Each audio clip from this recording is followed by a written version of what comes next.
नमस्कार, good morning. आप सबका स्वागत है आपके अपने यूट्यूब परिवार लक्ष्य क्लासेस पर। आप सबको पता है कि सुबह 12 बजे आपके हिंदी की क्लास होती है। इसमें आपके लिए बीएसटीसी और पीटीटी और एलडीसी के लिए एलडीसी और सीईटी के लिए हिंदी की क्लास आती है। ठीक है, किसकी? हिंदी की क्लास है। आज हमारी हिंदी की क्लास है, तो क्लास को लाइक और शेयर कर दें। आज हम पढ़ेंगे हिंदी की जो मॉडल पेपर है ना, ओल्ड पेपर हम देखेंगे आज। कौन से? हिंदी के जो ओल्ड पेपर है ना, क्वेश्चन आए वो क्वेश्चन देखेंगे। ठीक है, चलो क्लास को एक बार लाइक और शेयर कर दीजिए। एक बार आपके सामने आ रहा है पहला प्रश्न कि प्रश्न नंबर पहला आपके सामने ये रहा कि किस शब्द में उपसर्ग और प्रत्यय दोनों प्रयुक्त हुए हैं? किस शब्द में उपसर्ग और प्रत्यय दोनों प्रयुक्त हुए हैं? विद्वत्ता होगी या कुसीमित होगी या आर्थिक होगी या आधिपत्य होगी? बताइए कौन सा शब्द है जिसमें उपसर्ग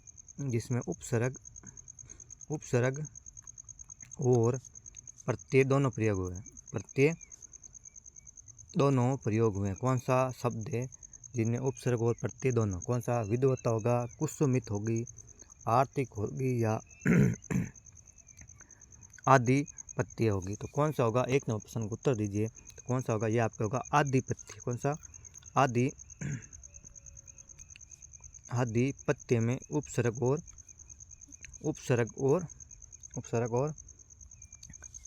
प्रत्यय दोनों प्रयुक्त हुए। क्या होगा? 4 नंबर होगा। क्या होगा? 4। चलो अगला क्वेश्चन ये रहा आपके सामने 2 नंबर प्रश्न कि किस शब्द में 2 प्रत्ययों का प्रयोग हुआ? किस शब्द में 2 प्रत्ययों का प्रयोग हुआ? मानवता में, विवशता में, सुंदरता में या मित्रता? बताइए 2 प्रत्ययों का प्रयोग किसमें हुआ? 2 प्रत्ययों का प्रयोग किसमें हुआ? मानवता में, विवशता में है या सुंदरता में है या मित्रता? बताइए किसमें होगा? तो 2 प्रत्ययों का प्रयोग किसमें हुआ? ये होगा आपके मानवता में। किसमें? मानवता में हुआ है। ये आपके हिंदी के जो ओल्ड पेपर है ना, सभी एग्जाम आए हुए हैं, उनके क्वेश्चन हैं, तो आप एक बार इनको देखना ज़रूर। चलो अगला क्वेश्चन ये रहा 3 नंबर प्रश्न कि ई प्रत्यय से रहित शब्द। ई प्रत्यय से रहित शब्द राष्ट्रीय, बहुधीय, मानवीय या भारतीय? कौन से शब्द में ई प्रत्यय नहीं है?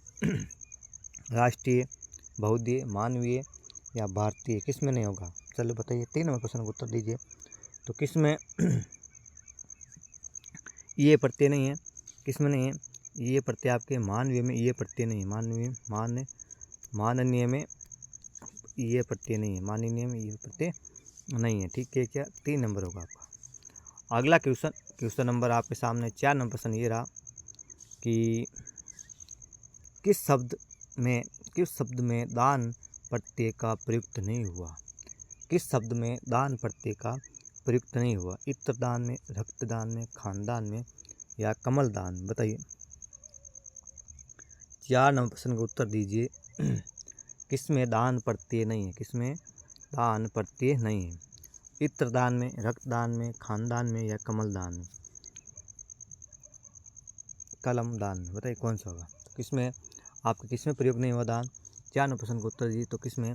रक्तदान में दान प्रत्यय नहीं हुआ। रक्तदान में दान प्रत्यय नहीं है। ठीक है, इत्रदान में दान है, खानदान में और कलमदान में। ठीक है, चलो प्रश्न नंबर 5 है आपके सामने ये रहा कि किस शब्द में परे उपसर्ग का प्रयुक्त नहीं हुआ? किस शब्द में परे उपसर्ग का प्रयुक्त नहीं हुआ? प्रकृति में, प्रत्युष में या प्रज्वलित में या प्रख्यात में? बताइए प्रश्न नंबर 5 का उत्तर दीजिए आप कि किस शब्द में परे उपसर्ग प्रयुक्त नहीं हुआ? प्रकृति में, प्रत्युष में या प्रज्वलित में या प्रख्यात? किस में नहीं हुआ? तो 5 नंबर प्रश्न में किस में परे उपसर्ग नहीं है? तो आपके ये प्रत्युष में परे उपसर्ग नहीं है। प्रत्युष में परे उपसर्ग नहीं है। अगला क्वेश्चन 6 नंबर प्रश्न आपके सामने ये रहा कि 6 प्रश्न ये रहा कि किस विकल्प में सभी शब्द तत्सम है। किस विकल्प में सभी शब्द तत्सम है। छिद्र, सो, सच, ग्राम, आधा, काम या मस्तक या श्वास। बताइए किसमें सभी शब्द है जो तत्सम शब्द है। तत्सम शब्द किसमें विकल्प में जो सभी तत्सम शब्द है। छिद्र, सो होगा, छिद्र, सो या सच, ग्राम, आधा, काम या मस्तक, श्वास। तो किसमें 6 प्रश्न का उत्तर दीजिए। तो कौन से तत्सम शब्द है। ये हो गया आपके मस्तक एवं श्वास दोनों तत्सम शब्द है। मस्तक और श्वास दोनों तत्सम शब्द है। अगला क्वेश्चन नंबर ये रहा आपके सामने 7 नंबर प्रश्न कि निम्नलिखित में से तत्भव शब्द है। निम्नलिखित में से तत्भव है। माँ, मुख्य, मनुष्य या वानर। 7 नंबर प्रश्न का उत्तर दीजिए। निम्नलिखित में से तत्भव शब्द कौन सा है। माँ है, मुख्य है, मनुष्य है या वानर है। तो क्या होगा, कौन सा है। 7 नंबर प्रश्न का उत्तर क्या है। जो तत्सम शब्द कौन सा है, ये आपके माँ शब्द है ना। तो कौन सा है, तत्सम शब्द माँ है। कौन सा, तत्सम शब्द माँ है। चलो प्रश्न नंबर आपके सामने ये रहा 8 नंबर कि कौन सा शब्द तत्भव नहीं है। कौन सा शब्द तत्भव नहीं है। प्रश्न नंबर अगला क्या है, ये क्या था, तत्भव। ठीक है, ये तत्भव शब्द है। ठीक है, इसमें प्रश्न नंबर 8 में कि कौन सा शब्द तत्भव नहीं है। कौन सा शब्द तत्भव नहीं है। भंडार, कुरकुरे, कुकुर या घर या कंगन। बताइए कौन सा शब्द तत्भव नहीं है। तो कौन सा तत्भव नहीं है बताइए। 8 नंबर प्रश्न का उत्तर दीजिए। तो कौन सा नहीं है, ये आपका कुरकुर है ना, कुकुर। ये आपके तत्भव शब्द नहीं। कौन सा, कुकुर। कुकुर शब्द आपके नहीं है ये। ठीक है, 2 नंबर 2 होगा। अगला क्वेश्चन 9 नंबर प्रश्न ये रहा आपके सामने कि निम्नलिखित में से देशज शब्द कौन सा। निम्नलिखित में से देशज शब्द है। नुक्कड़, लंगोट, मखोल या चमगादड़। बताइए निम्नलिखित में से नुक्कड़, लंगोट, मखोल या चमगादड़ देशज शब्द कौन सा है। 9 नंबर प्रश्न को उत्तर दीजिए। कौन सा है देशज शब्द। देशज शब्द आपके मखोल। कौन सा, मखोल। मखोल आपके देशज शब्द। मखोल आपके देशज शब्द है। कौन सा, देशज शब्द है। अगला क्वेश्चन 10 नंबर प्रश्न ये रहा आपके सामने कि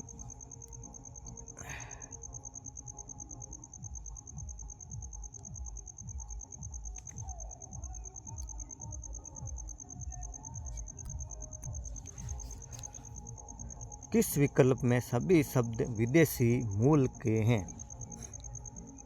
किस विकल्प में सभी शब्द विदेशी मूल के हैं। मसाला, नमक, आज, झेरा, कबूतर, आसरा, लालच या कमरा। विदेशी शब्द कौन से हैं। विदेशी शब्द कौन से हैं बताइए। 10 नंबर प्रश्न को उत्तर दीजिए। तो कौन से हैं, ये आपके विदेशी शब्द कौन से हैं। मसाला और नमक दोनों विदेशी शब्द है। मसाला और नमक दोनों विदेशी शब्द है। क्लास अच्छी लगे तो क्लास को लाइक और शेयर करते रहें। एक बार सबके जोड़ते रहिए। हिंदी सबके लिए बहुत हिंदी को हम नॉर्मल लेते हैं, हिंदी ऐसी चीज़ है जो हमें सबसे ज़्यादा हिंदी में गलतियाँ निकलती है। ठीक है, तो क्या है 11वां प्रश्न आपके सामने। निम्नलिखित में से तत्सम शब्द कौन सा है। निम्नलिखित में से कौन सा तत्सम शब्द कौन सा। संजोग है, महीना है, पड़ोसी है या कुटुंब है। बताइए निम्नलिखित में से तत्सम शब्द है कौन सा है। संजोग होगा, महीना होगा, पड़ोसी होगा या कुटुंब होगा। तो कौन सा होगा। 11 नंबर प्रश्न को उत्तर दीजिए। कौन सा है, तो आपके तत्सम शब्द कौन सा है। कुटुंब आपके तत्सम शब्द। कौन सा, कुटुंब आपके तत्सम शब्द है। प्रश्न नंबर आपके सामने ये रहा। प्रश्न बड़ा है, छोटा करना पड़ेगा। हाँ ये रहा 12 नंबर प्रश्न उत्तर दीजिए। क्या है कि किस वाक्य में व्यक्तिवाचक संज्ञा जातिवाचक संज्ञा के रूप में प्रयुक्त हुआ है। किस वाक्य में व्यक्तिवाचक संज्ञा है जो जातिवाचक संज्ञा के रूप में प्रयुक्त हुआ। हमें बुराइयों से दूर रहना चाहिए। भाषा की भिन्नताओं के बावजूद भी देशवासी अभिन्न हैं। लोहे पुरुष ने दृढ़ संकल्प ने देश को एक सूत्र में बांधा। देश को नटवर लालों की तरह से ठंगा है। बताइए कौन सा प्रश्न राइट होगा। 12 नंबर कौन सा ऑप्शन है।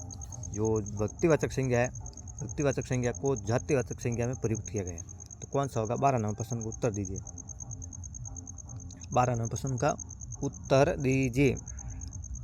बताइए हमें बुराइयों से दूर रहना चाहिए, ये ऑप्शन ये है आपका। दूसरा आपके भाषा की भिन्नताओं के बावजूद भी देशवासी अभिन्न हैं। और तीसरा ऑप्शन कहता है कि लोहे पुरुष के दृढ़ संकल्प से देश को एक सूत्र में बांधा है। और चौथा है आपके कि देश में नटवर लालों ने तरह तरह से ठंगा है। तो क्या होगा। तो जो व्यक्तिवाचक संज्ञा है कौन सी, नटवर लाल क्या है, व्यक्तिवाचक संज्ञा है। इसमें जातिवाचक संज्ञा का प्रयोग लिया तरह तरह से ठंगा, क्या 4 नंबर होगा। ये नटवर लाल जो जातिवाचक संज्ञा के रूप में जो देश को ठंगते हैं ना, उनको एक जातिबोध शब्द का प्रयोग कराते हैं। जातिबोध शब्द का होता है, ठीक है। 4 होगा, ऑप्शन नंबर डी होगा आपको, क्या 4 नंबर होगा। अगला क्वेश्चन 13 नंबर प्रश्न ये रहा। यह निश्चयवाचक सर्वनाम का से युक्त वाच्य। यह निश्चयवाचक सर्वनाम से युक्त वाक्य है। यह मेरी पुस्तक है, वह कुछ खा रहा है, कौन जा रहा है, जो पढ़ेगा सो पास हो जाएगा। बताइए कौन सा है 13 नंबर प्रश्न को। यह निश्चयवाचक सर्वनाम को प्रयुक्त वाक्य, यह निश्चय कोई निश्चित नहीं। ये मेरी पुस्तक है, ये मेरी पुस्तक, इसमें निश्चयवाचक ये मेरी पुस्तक है, निश्चय। वे कुछ खा रहा है, कौन जा रहा है, जो पढ़ेगा सो पास होगा, ये निश्चित है। जो पढ़ेगा वो पास होगा, निश्चित बता रहा है, ठीक है। कौन जा रहा है, वे कुछ खा रहा है, 2 या 3 होगा। 13 नंबर प्रश्न का उत्तर बताइए कौन सा होगा। ये कब कितने होगा। कौन जा रहा है निश्चित है, कोई दिख रहा है वो जा रहा है, कौन जा रहा है। वो क्या कह रहा है, वे कुछ खा रहा है, निश्चय नहीं क्या खा रहा है, ठीक है। निश्चय नहीं वे कुछ क्या खा रहा है, तो क्या होगा 2 होगा आपके, 2 नंबर राइट हो, क्या होगा बी राइट होगा। वे कुछ खा रहा है, उसका कोई निश्चय नहीं क्या खा रहा है, कुछ भी खा सकता है, ये वह कुछ खा रहा है। अगला क्वेश्चन ये रहा आपके सामने 14 नंबर प्रश्न आपके सामने ये रहा कि किस वाक्य में पुरुषवाचक सर्वनाम नहीं है। किस वाक्य में पुरुषवाचक सर्वनाम नहीं है। सामान कौन लाएगा, आप यहाँ बैठिए, उसमें धैर्य की कमी है, हम स्कूल जा रहे हैं। पुरुषवाचक सर्वनाम किसमें नहीं है। 14 नंबर प्रश्न को उत्तर दीजिए। पुरुषवाचक सर्वनाम नहीं है। आप यहाँ बैठिए, उसमें धैर्य की कमी नहीं है, हम स्कूल जा रहे हैं। इन तीनों में पुरुषवाचक सर्वनाम है। सामान कौन लाएगा, इसमें पुरुषवाचक सर्वनाम नहीं है, ठीक है। अगला क्वेश्चन ये रहा आपके सामने 15 नंबर क्वेश्चन। 15 नंबर प्रश्न का उत्तर दीजिए आप। हिंदी की क्लास बहुत स्पेशल है कि विशेषण की उत्तम अवस्था का प्रयोग किस वाक्य में किया गया है। विशेषण की उत्तम अवस्था का प्रयोग किस वाक्य में किया गया है। वे बहुत सुंदर चित्तर है, मेरा घर उससे घर से छोटा है, उससे सर्वाधिक अंक प्राप्त हुए, मोहन की अपेक्षा में सोन होशियार है। बताइए उत्तम अवस्था का प्रयोग वाक्य विशेषण की उत्तम अवस्था का प्रयोग किस वाक्य में किया गया। 15 नंबर प्रश्न का उत्तर दीजिए। किसमें कि उससे सर्वाधिक अंक प्राप्त हुए, उत्तम यानी बेस्ट, सर्वश्रेष्ठ उत्तम अवस्था की प्रयोग किया गया, किसमें सर्वाधिक अंक प्राप्त हुए। अगला क्वेश्चन ये रहा 16 नंबर प्रश्न। सर्वनाम से निर्मित भाववाचक संज्ञा कौन सी है। सर्वनाम से निर्मित भाववाचक संज्ञा कौन सी है। कायरता, ईर्ष्या, अहंकार या औचित्य। 16 नंबर प्रश्न का उत्तर दीजिए आप एक बार। 16 नंबर प्रश्न का उत्तर दीजिए। क्या होगा, क्लास अच्छी लगे तो क्लास लाइक और शेयर करते हैं, ठीक है। क्या है प्रश्न, सर्वनाम से निर्मित भाववाचक संज्ञा कौन सी। कायरता होगी, ईर्ष्या होगी, अहंकार है या औचित्य। बताइए 16 नंबर प्रश्न का उत्तर दीजिए जल्दी तो कौन सी है। सर्वनाम अहंकार से बनी हुई भाववाचक संज्ञा कौन सी, अहंकार। अहंकार, अहंकार भाववाचक संज्ञा है, ठीक है, किसे सर्वनाम से बनी हुई है। चलो प्रश्न नंबर 17 आपके सामने आ रहा है कि 17 नंबर प्रश्न ये रहा।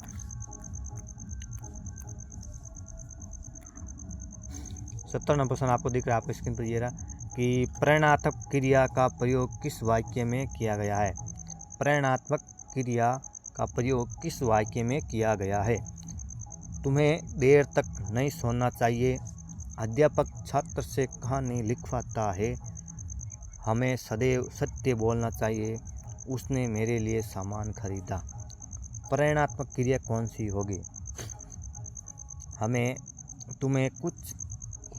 तुम्हें देर तक नहीं सोना चाहिए, तुम्हें देर तक नहीं सोना चाहिए, ये तो आज्ञा क्रिया हो गई।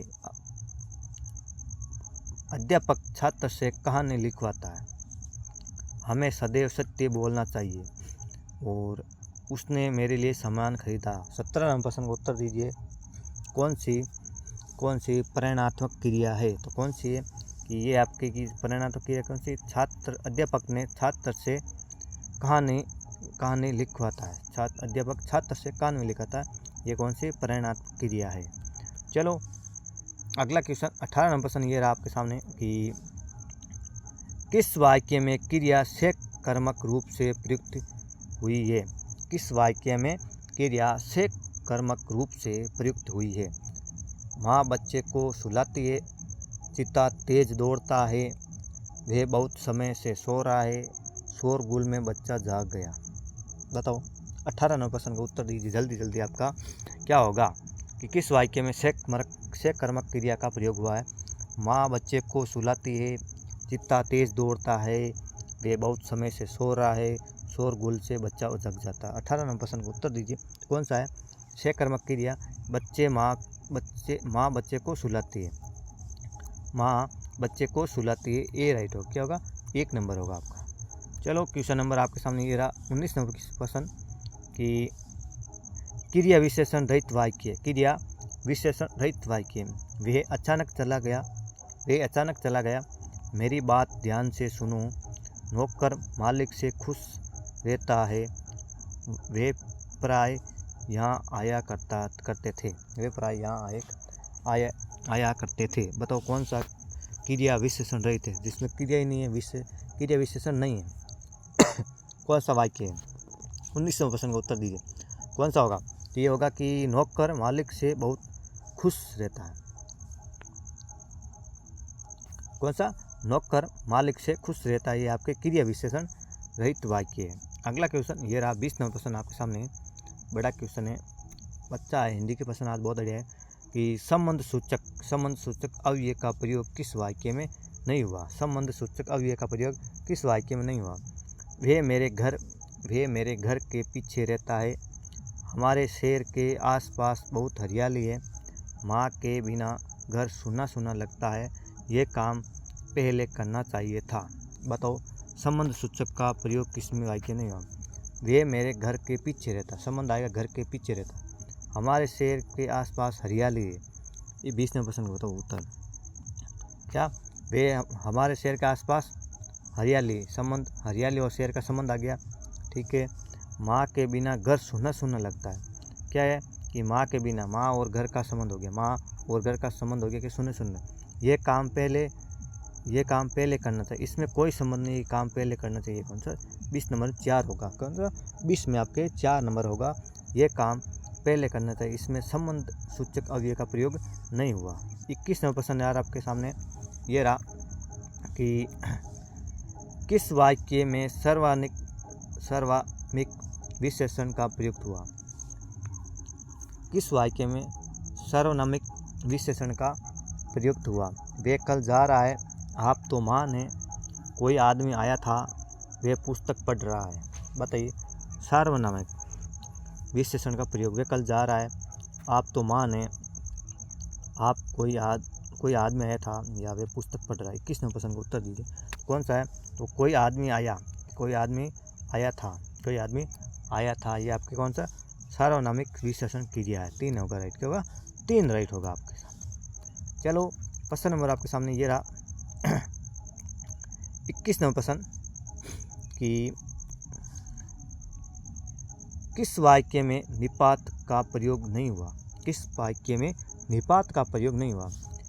शहर भर में ये बात फैल गई, वे तो घर पर नहीं हैं, मैं भी आपके साथ चलूँगा, मैं घर जा रहा हूँ ताकि आराम कर सकूँ।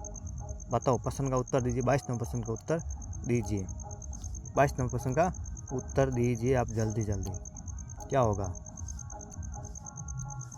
22 नंबर प्रश्न का उत्तर दीजिए।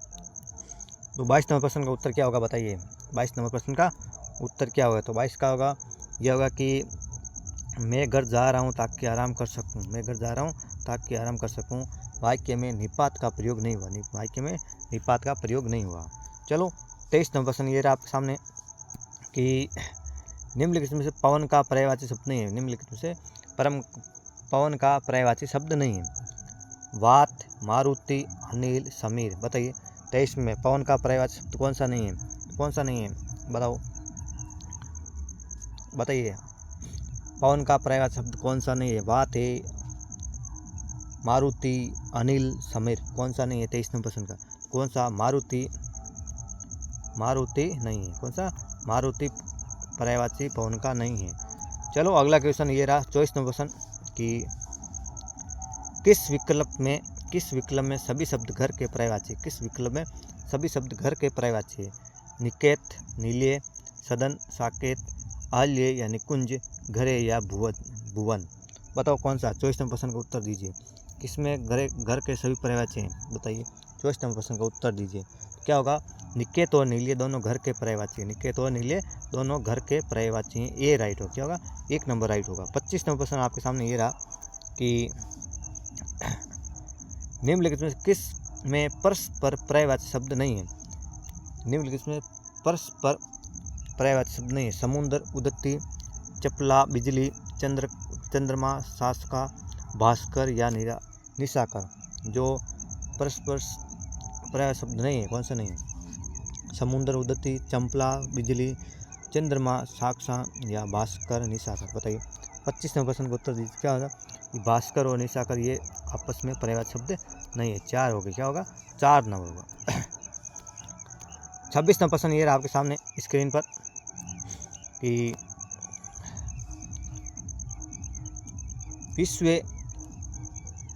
विश्व में बोधक अवयवों का संबंध, विश्व में बोधक अवयवों का संबंध कौन सा तथ्य सही नहीं था? विश्व में बोधक के अवयवों के संबंध में कौन सा तथ्य सही नहीं है? ये वक्ता के हर्ष, शोक आदि मनोभावों को व्यक्त करता है। इनके आगे विस्मयबोधक चिन्ह लगाया जाता है। एक ही विस्मयबोधक शब्द से सभी मनोभावनाओं को सूचित किया जा सकता है। ये वाक्य स्वतंत्र वाक्य है। 26 नंबर प्रश्न का उत्तर दीजिए। कौन सा गलत होगा? तो कौन सा गलत है? ये गलत आपके 3 नंबर होगा। एक ही विस्मयबोधक शब्द से सभी मनोभावों को सूचित नहीं किया जा सकता, इसमें नहीं किया जा सकता होगा। ठीक है, 3 गलत होगा आपके। बाकी सब ये वाक्य स्वतंत्र होते हैं और ये वक्ता हर शोक मनोभाव करते हैं, ये चिन्हित लगाया जाता है। चलो क्वेश्चन नंबर आपके सामने 27 नंबर प्रश्न आ रहा है। ये रहा 27 नंबर प्रश्न कि किस विकल्प में परस्पर विलोम शब्द नहीं है? किस विकल्प में परस्पर विलोम शब्द नहीं है?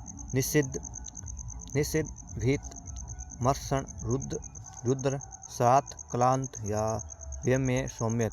बताइए कौन सा विलोम शब्द नहीं है? 27 नंबर प्रश्न का उत्तर दीजिए। कौन सा नहीं है? तो श्रात और क्लास दोनों आपस में विलोम शब्द नहीं है। निषिद्ध का सब विलोम शब्द वीत होगा, मर्षण का रुद्र वृक्ष होगा या व्यम्यसन का सौम्यसन होगा। ठीक है, 3 गलत होगा। क्या होगा? 3 गलत होगा। आप भी उत्तर देते रहिए साथ साथ में। 28 नंबर प्रश्न ये रहा आपके सामने कि इति का सही अर्थ भेद। इति का सही अर्थ भेद है। पूर्णता, इंसा, पीड़ा, समापन, प्रारंभ, विश्वास, समाप्ति या दुख। 28 नंबर प्रश्न का उत्तर दीजिए।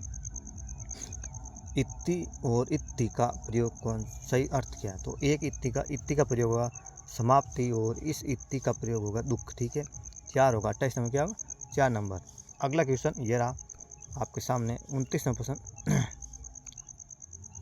29वां प्रश्न ये रहा कि किन समश्रुत भिन्नताओं शब्दों के अर्थ व भेद को सुसंगत नहीं है। किन समश्रुत भिन्नार्थ का शब्द में अर्थ भेद संगत नहीं। आसनन समीपस्थ बैठने की विधि। पट्ट पट्टू वस्त्र या निपुण। पुष्ट पृष्ठ पूछा हुआ या पीठ। घोड़ या घोण ब्राह्मणों की एक जाति या जो प्रधान है। बताइए 29वें प्रश्न का उत्तर दीजिए। तो 29 का कौन सा शब्द गलत है? 29 का तो 1 नंबर गलत है। आपका क्या होगा? 1 नंबर गलत है। चलो आज का लास्ट प्रश्न 30वां प्रश्न उत्तर का दे दीजिए। 30वां प्रश्न का उत्तर दे दीजिए आप कि किस विकल्प में समश्रुत भिन्नार्थ शब्दों का अर्थ भेद सुसंगत है? कौन सा सुसंगत है? और ग्रास या किनारा। निश्चल सीधा या स्थिर। शुद्धि या शुद्धि विद्वान या चेतना। पुरुष या पुरुष कठोर या नर। 30वां प्रश्न का उत्तर दीजिए। तो कौन सा संगत है? आपके 4 नंबर सही है। कौन सा? 4 नंबर सही है। तो ये थी आज की हिंदी की 30 प्रश्न। ओल्ड पेपर है हमारे पास, ये ओल्ड पेपर आपको हिंदी क्लास से ले रहा हूँ। कैसी लगी क्लास? अच्छी लगी तो लाइक और शेयर करते रहिए और हिंदी को अपनी कंप्लीट तैयार कर लीजिए। ठीक है, धन्यवाद। पढ़ते रहिए, मस्त रहिए।